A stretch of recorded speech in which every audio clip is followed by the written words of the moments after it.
Hi, I'm Brian. Kettle's on, make yourself a cup of tea.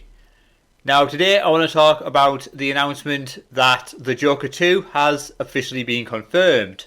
Director Todd Phillips released a picture of the front of the script on Instagram, along with a picture of Joaquin Phoenix reading it. Now, for people who enjoyed the first movie, this should be a good thing. The first film, while I wasn't overly excited for it, turned out to be a superb movie when I did finally watch it. And I have hopes that he can do it again. Now, it doesn't surprise me that although the film doesn't need a sequel, it is getting one. It made over $1 billion for Warner Brothers when it had, I think it was a budget of about 55-60 million and earned over $1 billion. Warner Brothers were always going to be eyeing up a sequel. So although the film doesn't need one, it doesn't surprise me that it is getting one. Now, I'm just reading this off ING. And it just says, Joker 2 officially confirmed, title revealed. A Joker sequel is officially in the works and director Todd Phillips has revealed the title for the sequel will be called Folie à Deux. I don't know if that's pronounced right, I don't speak French. Phillips, who directed and co-wrote the first Joker movie starring Joaquin Phoenix, is teaming up again with co-writer Scott Silver on the sequel. Phillips shared the red script cover on his Instagram page. A picture of Phoenix reading the script was also included. While plot details are scarce, Folie à Deux is defined as a psychological disorder where the same or similar mental disorder affects two or more people. Given that the Joker is known for having psychologically dependent relationships with characters like Batman or Harley Quinn, this title seems fitting. The first Joker movie was released in 2019 as a standalone film, set outside any of the main Batman movie timelines. The origin story follows Arthur Fleck, a lonely party clown in Gotham City, driven to the brink as he undergoes a transformation into the Joker. The film is heavily influenced by movies like Taxi Driver and The King of Comedy, both directed by Martin Scorsese. While there weren't plans for a sequel originally, Warner Brothers reportedly signed Phillips to write a sequel, and Phillips said he needed time to think of ideas for another installment. He previously said he would not return for a sequel unless he could find some thematic renaissance like in the first movie. Phoenix himself said he didn't know about any plans for a Joker sequel, but said that there were many stories they could explore for the character. Joker was critically acclaimed at launch and went on to earn 11 Oscar nominations, taking home awards for Best Actor and a Best Original Score. ING gave Joker a perfect score, calling it a film that should leave comic book fans and non-fans alike disturbed and moved in all the right ways. When the Joker was originally announced and the trailers were released, it caused a lot of uproar. A lot of media outlets were screaming that shouldn't go see this movie, it's a terrible movie, it's going to cause a lot of violence. It'll cause shootings, it'll cause disturbance, and try to put as many people off going as possible, which in turn I think helps spur people to go see it. Of all the bad movies and stuff what came out at the time that had the media absolutely falling over themselves to praise, the fact that the media and review sites hated this movie told people that they should probably go see it and give it a chance. And it was a great film. Like I said, I wasn't overly bothered when it first came out, but when I watched it, it was superb. And it earned over $1 billion.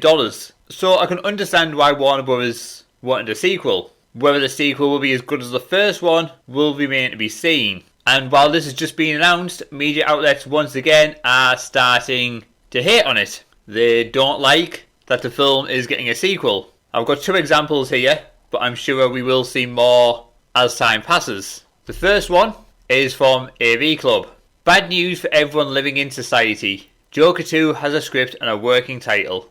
Now I'm not going to read the article in full, I just want to point out a couple of bits. The biggest part of the article goes on to say the same as the one from ING, that it's just been announced and the title. But it's this part in this first paragraph. The first film, of course, is one of the most shocking and dangerous comic book movies ever made. This is what they were saying when it was being released, because it wasn't a light-hearted MCU style or even DCEU style comic book movie. It dared to do something different. The media hated it, and they hated it even more than it did well. And that paragraph, it tells you everything that you need to know about the second one coming up. They're going to hit on it again. One of the most shocking and dangerous comic book movies ever made. What was dangerous about it?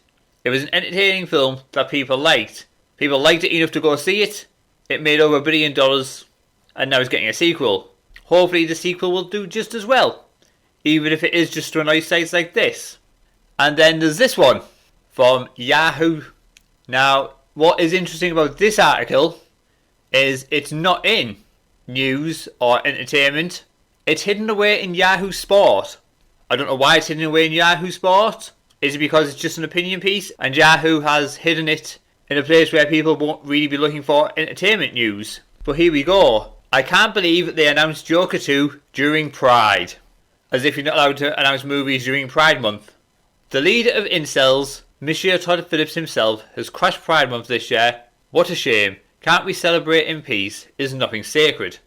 Yesterday, the anti-woke director revealed his plan for a sequel to his controversial box office hit in an Instagram carousel post. The first photo revealing a screenplay cover, the second showing Jacqueline Phoenix smoking a cigarette reading it. In any case, get ready for Joker, what do you do? Did Todd Phillips realise the harm he was causing when he announced the news?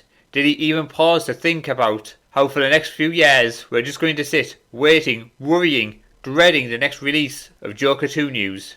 I mean, if you're sat worrying and dreading the release of a movie news, I mean, that's up to you. The only person it's affecting is yourself. And without any, are you in the right headspace to receive information that could possibly hurt you warning insight? What a mess. Again, if you're being hurt by the announcement of a movie, then that's your problem. It's not the director's problem. It's not Warner Brothers' problem. It's your problem. It's a movie. Get over it. So it doesn't surprise me that literally a day after Todd Phillips announced this on Instagram, that there's already a couple of articles out there saying that this is going to be terrible. What we're going to get, I think, is a repeat of the first film, where a lot of media sites, a lot of review sites, a lot of news outlets are going to be reporting that this film is going to cause a load of trouble, like they said the first one was going to cause, and nothing happened. And I'll guarantee that nothing will happen this time, because despite what people like this think, people can go enjoy a movie without wanting to recreate what they see. They can go, enjoy it, and come out feeling satisfied. It's how people used to go to the movies. You go to the cinema, you watch a movie, you'd enjoy it, you'd come out feeling good that you've just seen a great film. Whereas movies now don't seem to be there to entertain you. Most movies nowadays are there to tell you that you're a bad person, to preach at you to do better. So I'm looking forward to seeing some more news on the sequel when it arrives, and I'm sure there will be plenty more articles like this appearing online as well as more information gets released. But what do you guys think? Are you looking forward to the Joker 2? Are you surprised that we are getting pieces like this already about the film? Do let me know in the comments below. And that's all from me. I'm about to make a fresh cup of tea.